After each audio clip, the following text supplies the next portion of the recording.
country cannot afford to lose. Australia may have had a 94% voter turnout in the 2010 federal election with the implementation of their compulsory voting law. But if you account for approximately 6% of spoiled votes and 10% of eligible voters that are not registered, the percentile of voters is actually around the low 80s. Jason Kent, a libertarian columnist of Australia, said, "If voting was democratic, politicians would be beholden to the voters. They couldn't hold a gun to our heads and force us to vote. They'd have to give us a good reason to vote. They'd have to inspire us. You put the party's name. Candidates should not simply get our vote out of force. They need to win us over." Finally, voting is described as a right, not a duty. All 5 times that is mentioned in the Constitution, it says that it is a right.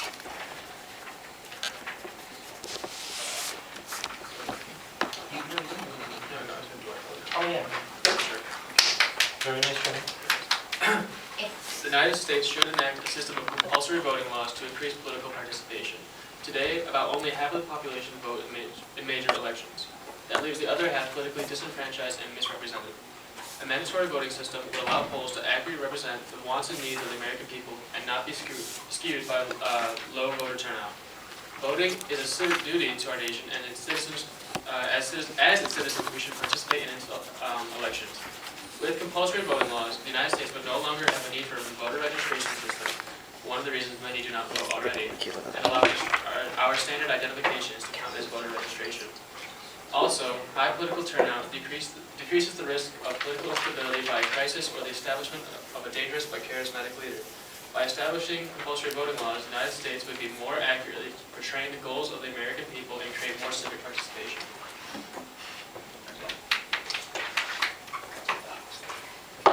Okay. Okay, you guys get to question down first. Okay. Unless, you don't always get what you want. All right, first question. Is it quantity over quality? Is having a lot of uneducated, unwilling votes better than having some willing votes? Yes, in a way, because a lot of the votes, as it is, aren't necessarily uninformed. They're just like, okay. For the top 4 reasons for not voting were too busy, 17.5%, sick or disabled was 14.9%, not interested in voting was 13.4%, and don't like either of the 2 choices was 12.9%. None of those 4 didn't know enough about the election. And we think that if everyone was forced to vote, of course you would get those people who go and vote for Mickey Mouse. But then again, don't people do that as it is now because Mickey Mouse is the #1 write-in candidate of all time in U.S. elections?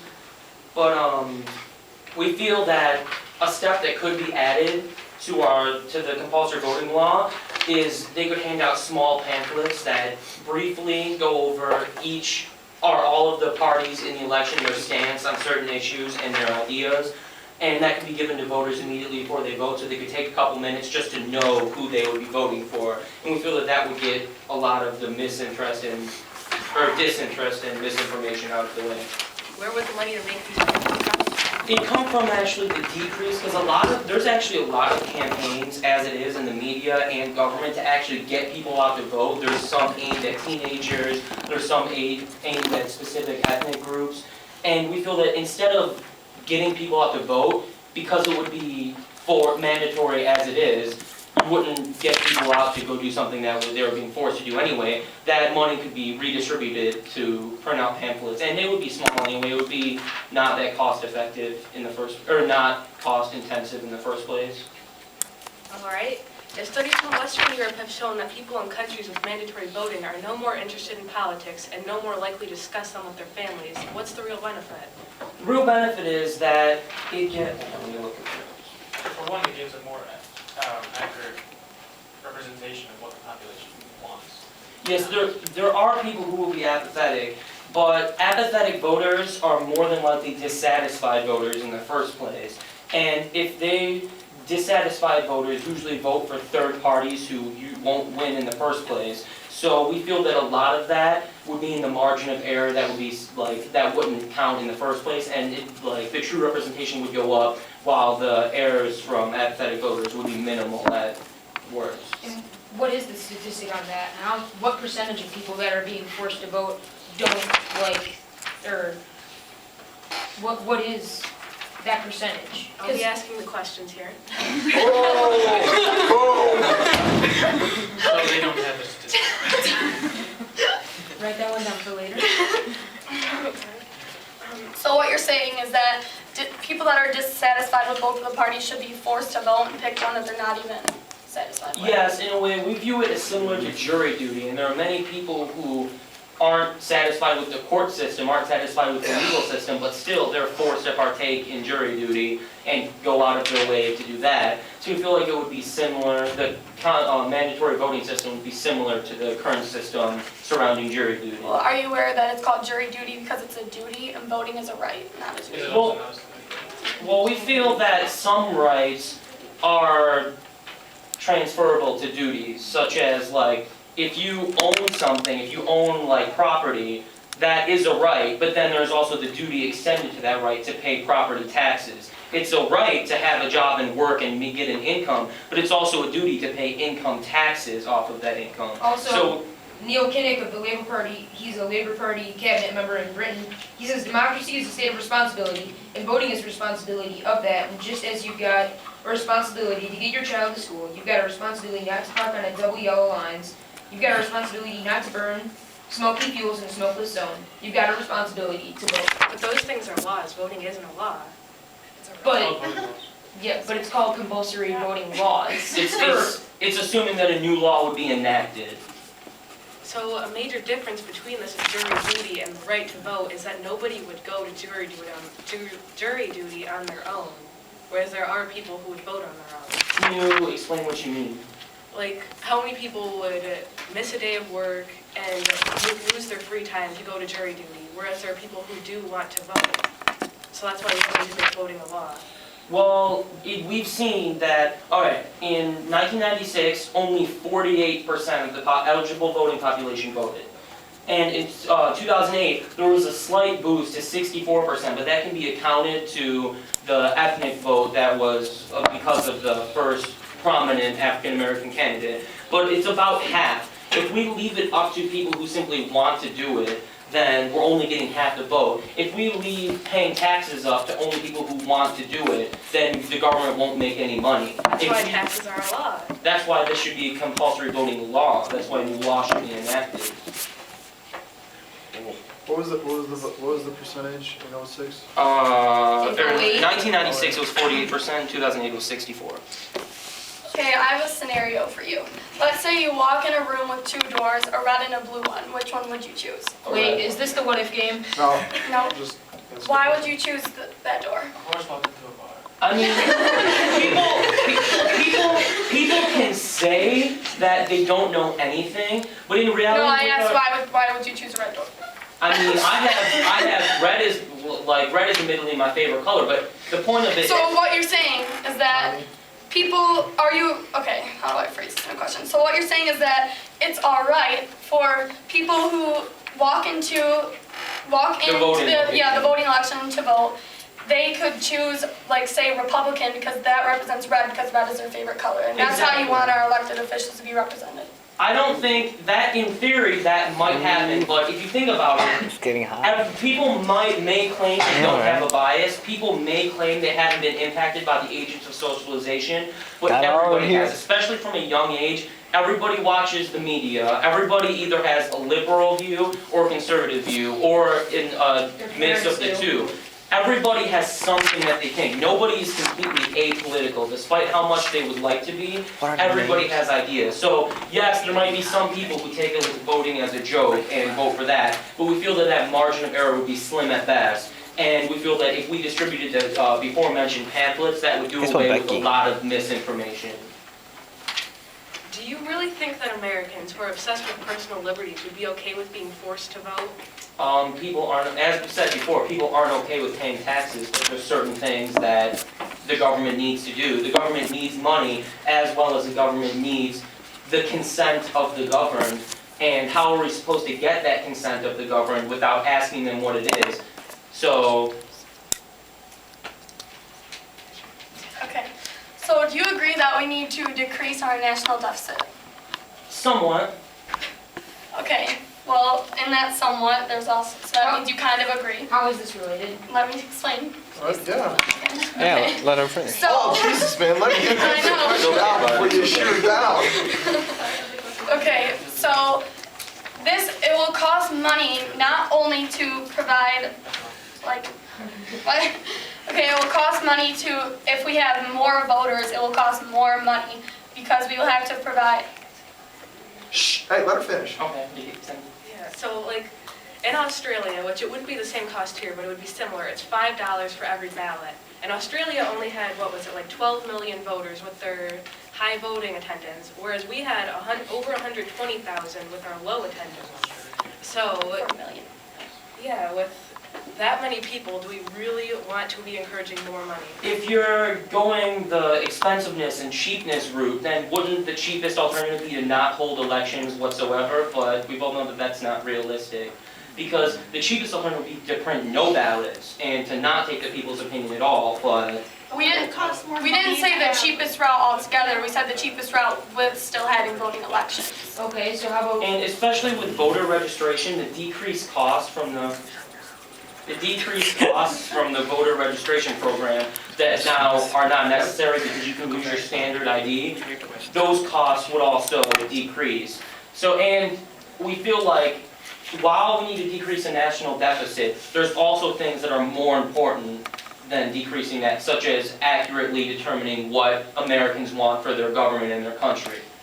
What makes you think we wouldn't need voter registration? Australia, the main example for mandatory voting, still has voter registration. Some voter registration requires that voters apply 20 to 30 days in advance to signify that they will be voting in the election.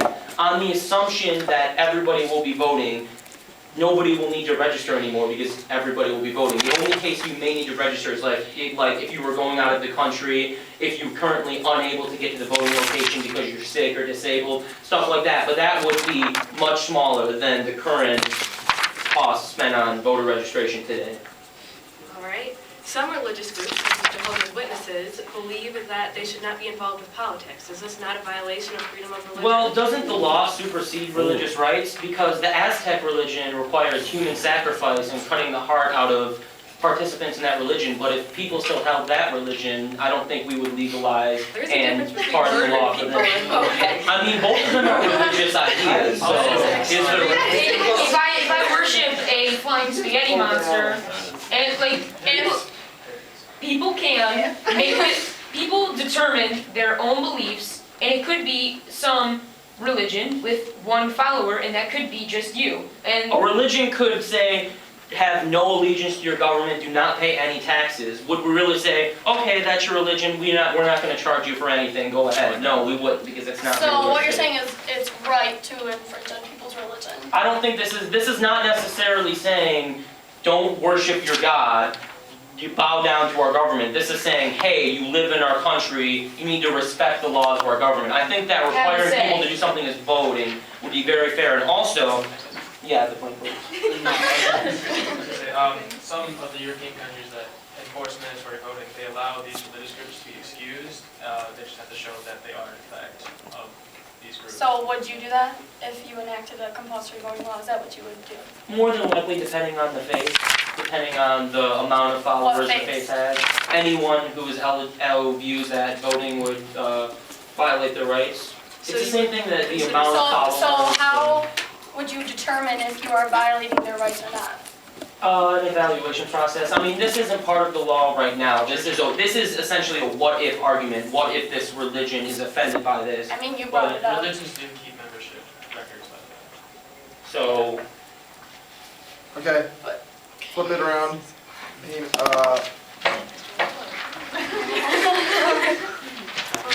Good luck, ladies. Got this. okay. That was good though. I liked it. Okay, It was so, pretty heat up, dude. Hold on. Hold on. I know. It's really hard, dude. Yeah, like now they're gonna set the bar even higher. Alright, can we go? It's gonna be hard. May we begin? Just give me 1 second. I got You're too pushy today, Joel. You better cool your jets, sir.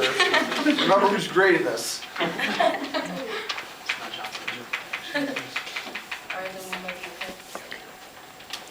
Okay. Go ahead. Okay, so back to that statistic. What is the stat? What is the stat? How many people are actually bitter and dissatisfied and angry because they're forced to vote? Do you know? No, I do not know. Okay. Okay, well then, All right, next question. No, hold on. Okay, fine, take one. You brought up the donkey vote earlier, did you not? Yeah, I did. Do you know what percentage of polls are skewed by that? It said 6%. My source has 1 to 2%. Well, that's. That's still a very minor amount compared to the Wait, what country are you talking? You're talking European countries. Can you That- explain, that can you course explain is- the donkey vote to everyone? Okay, the donkey vote is essentially, Choosing at random because of lack of interest or knowledge.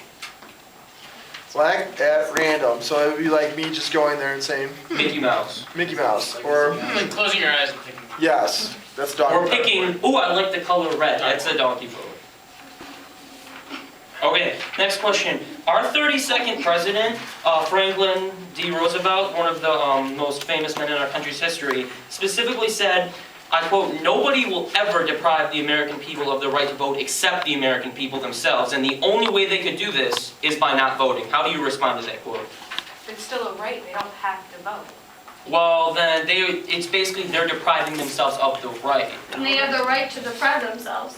They can choose Would you to guarantee, decide. and we have the right to life in this country, would you agree that people have the right to kill themselves and deprive themselves of the right to life? Yes. Okay, interesting. in an anti-voting week. If compulsory voting is as negative as you claim, why have various nations in Europe, as well as 24 other nations worldwide, enacted compulsory voting laws? Well, I don't really think it's so much the reason why. It's that it's not even. I mean, it's increasing their voter turnout, but like I said, 6% are spoiled and 10% are not even registered, so it's really in the 80%.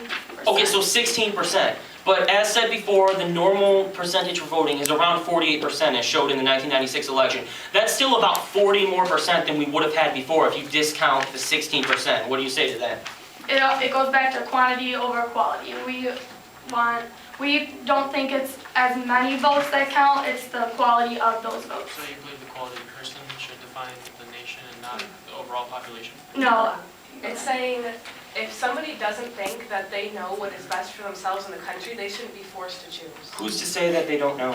themselves, so that's why it's the right. Okay, but who is realistically going to admit to the fact that They're admitting to the fact by not going to vote. But as stated before, the top 4 reasons do not include don't know enough about the election. That can Over probably be included with 50% of people who don't vote for other reasons besides misinformation. And in our sources, the next 4 reasons don't even include misinformation, so. 13.4% were not interested, so that could include that they don't want to vote. And 13% dislike candidates. That doesn't mean misinformation. If you know enough to dislike the candidates, you must know enough about the election to make an educated vote. Well, it doesn't have to be for Democrat or Republican. You could, if you really wanted to make a statement with your vote, vote for a throwaway party like the Green Party, or even put Mickey Mouse on your ballot. The point is that they have a right not to make a statement at all. What if they don't want it to be involved, then they don't have to be involved. It goes back to a civic duty. This new law would define voting as a duty, such as jury duty, taxes, all this stuff. the responsibility to your nation? Every time it's mentioned in the Constitution, it's a right, not a duty. Well, has the Constitution once said that it's illegal to drink alcohol in the United States? And we got rid of that. Exactly, as we could get rid of the voting right phrase. But why would we? Because it's a civic duty, and our elections, Ask some questions. as close, I'll ask a question. No. As important as voting is in our country, and as slim as the margins are already, I'm pretty sure, as I looked up, the percentage of votes in the 2012 election was 48 Mitt Romney, 52 Obama. And that is, despite being 4% off, that's a very close margin.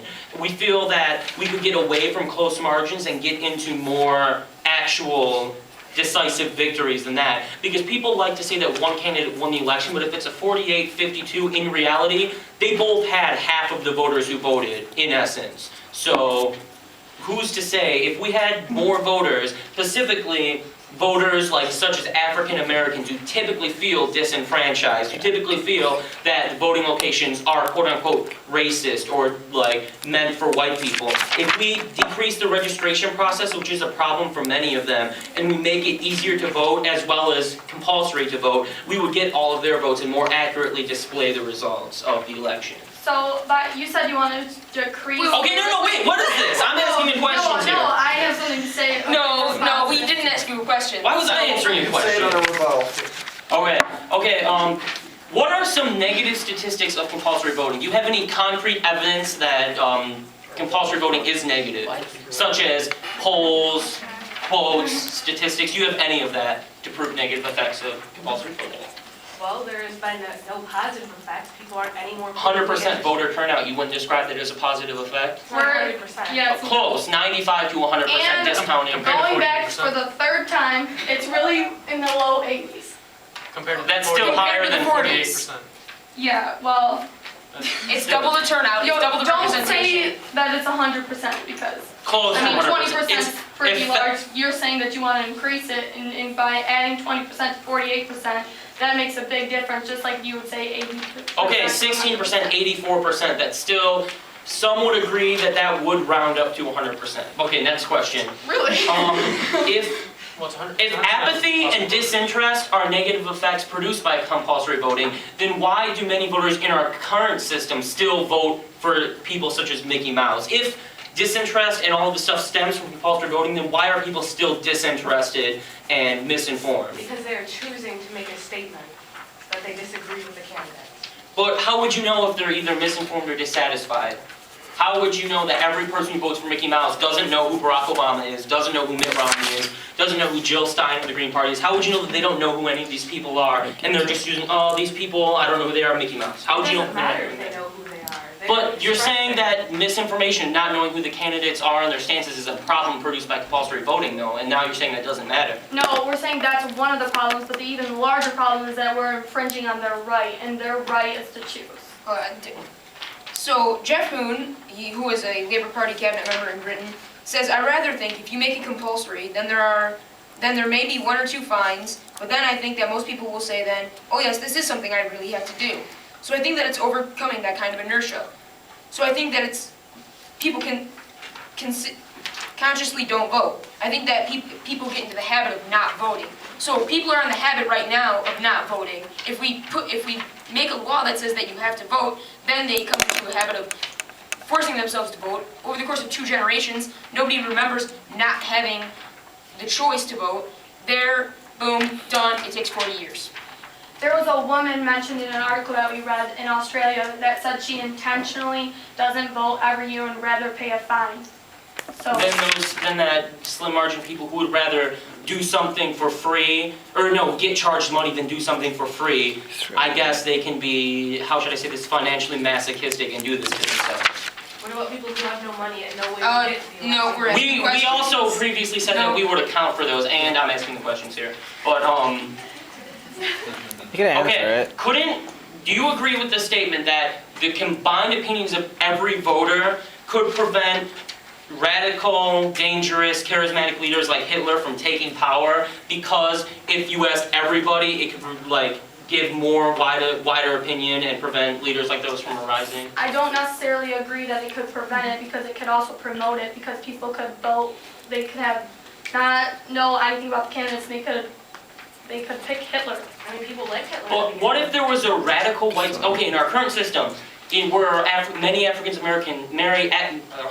many African Americans feel disfranchised in our current system, what if a radical white supremacist who wanted to go back to Jim Crow laws took power because of the lack of African Americans voting, and he exerted his power over them? Wouldn't, if the African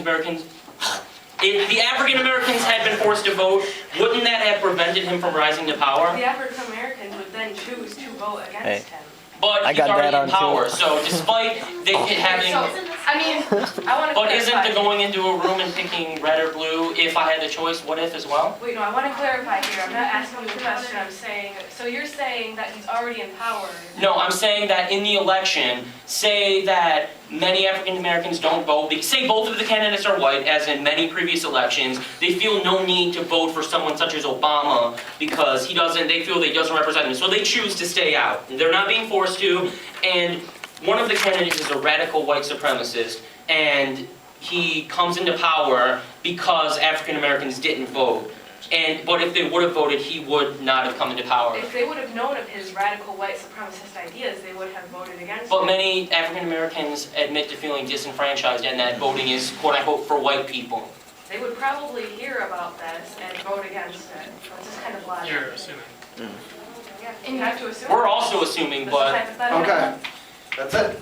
okay. Okay, now, questions. Here we go, questions, open it up. You can ask anybody, just point to the group and, or call the person's name. Sierra, go Sierra. ahead. Okay, Which when group? they were asking you about, Which group? Which group? you guys, Okay, they were asking about, something about duty, jury duty, Either. and you said, we pay taxes, right? Well, we pay taxes in return for protection.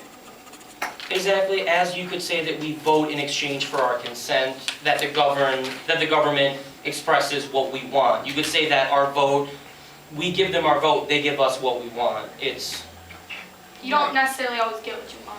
Yeah, I mean- if you add that extra 20% that doesn't go to vote, you could possibly implement something you don't want. I mean, you brought up taxes. Many people don't feel that they're protected by the government even though they do pay taxes. Many people who pay taxes don't feel that the school systems are adequate. They don't feel that the fire departments are adequate. They don't feel that the police departments are adequate. So you're saying that people partaking in a civic duty should depend on whether or not they feel that the government's doing a good job?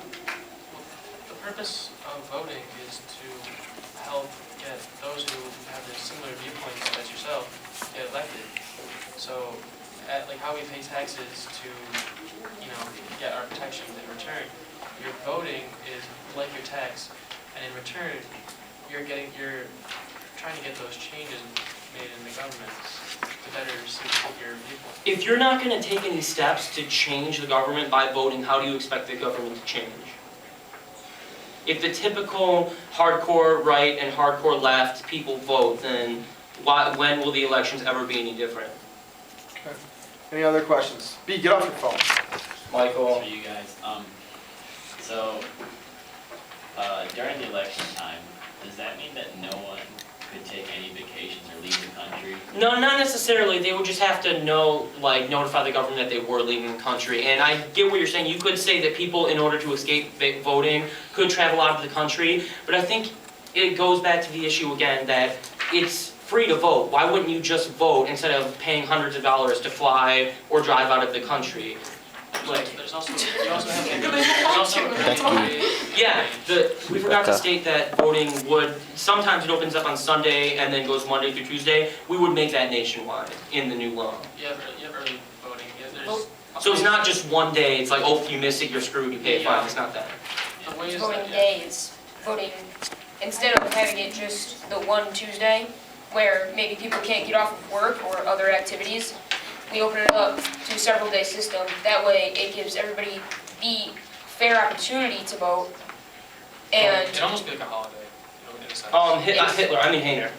I'm kidding. No, I get to call the people. Okay.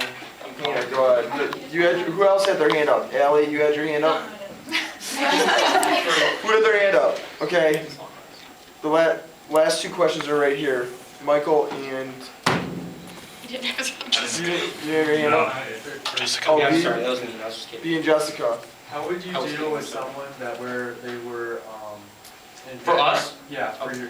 they're an anarchist, but it's not against their religion, but it's just against their personal views, and to participate in any political event, how would you deal with them with that? I don't personally feel that I should pay a third of my check to the government for income taxes. Does that make it so that I don't have to pay it? There's also, It's against my personal ideology to give away my hard-earned money to the government, but Does that matter? There's also Okay. a system of blank voting that some nations use. Blank voting is like just an empty ballot. If they feel they really don't want to vote for anyone in general, that is a possibility in some nations. Okay, Jessica, go ahead. Okay, so for you guys, you said that there were a certain amount of people who were dissatisfied and didn't know about politics in general. Would you also implement something to educate them on the options? Yes, Yes. we would distribute as we said this before, we would like, not huge, but small little pamphlets that give out like, say in the election there's the Republicans, Democrats, the Green Party, the 30 American minutes. Taxpayers, Libertarians. We would give out a little pamphlet that says, all right, here's what they want to do, here's what they said they do during the campaign, here's what their stances are on these issues, and it'd just be small, and then before they vote they could read it, and they'd be like, okay, so they gives them some background information, so they're not completely blind. Okay, B, last question. I had a question for that group. You guys, did you say that in Jehovah's Witnesses, they're not allowed to vote? Yeah, they don't believe in politics, or they don't like to participate in politics. There's other groups too like that. Alright, because like the Amish, they don't have to go to school after a certain age. Right. So it'd probably be like that. Yep. Yeah, the Amish have their own schools that they go to, and then they stop. Okay, closing statement. Who went first? Dave. Okay, so you guys get the first closing statement, they get final closing statement. Go ahead. Ultimately, the entire nation's operating system is based upon we the people. Our nation was founded on the idea that everybody gets a vote and a say in what our government and how our government is run. This is a long-lost appreciation and civic duty. We have a responsibility as a citizen to this great nation to participate in our politics. All of those eligible to vote should most definitely be voting in every major election as to get a true gauge of the American public. Compulsory voting laws would ensure that more than just half of our eligible voters voted. Potential ways to do this is to not only call off school, but certain workplaces to bring voting to the workplaces. A large sum of people who don't vote cite too busy as their reason. By eliminating other activities on election day or days, we could open up the polls and more people, and all of this as a part of a community, or as part of a compulsory voting set of laws would be put in place. The more people we have engaged in our politics, the more accurate the results will be. That is our goal as American citizens, to achieve the most successful possible democracy through compulsory voting. Good. Okay, closing statement. Go ahead. There should not be mandatory voting. Having more votes does not mean a more legitimate government. By forcing the population to vote, there is an increase of invalid and blank ballots. Mandatory voting does not make people want to learn about the government, nor does it make people want to be more involved. If the people had a strong opinion about the topic, then they would go out and vote or campaign on their own terms. That's why it's a right. Taylor Gunn is the founder of Student Vote, and he teaches kids about the government and the government teacher. And he said, if anything, we need civic education and force the people to understand what's going on in the world. With citizens learning about the world and politics and different leaders, we will open the doors to many different topics, and we won't need mandatory voting. People just vote because it's what they believe in. In no position are we allowed to make people do what they do not want to do, especially on subjects they know little or don't care about. Having illegitimate votes wastes time and money, and although the Constitution gives us the right to voice our opinion, it does not make us act on our opinion. Voting is a right, not a civic duty. Good job. Nice job, everyone. Okay. Good job, you guys. I was very impressed, and I like the rapid fire back and forth. That was good. Got a little heated, which is nice. Nice to see. Now, go ahead and vote. Everyone vote. They'll stay up here. Are we going to find out who won the last vote? We already did. We already did. It was Deb. Oh, yeah. Go ahead and vote. Circle the person's name and then pass it up. Hey, now what I'm gonna say doesn't sway anything. You guys mentioned Australia. Now, of course, I know a lot about Australia because my father-in-law's from there. They freaking hate mandatory voting because the fine if they don't go and vote is $1,500. We also researched that fine is rarely implicated. No, they said it's implicated all the time. You're Spain.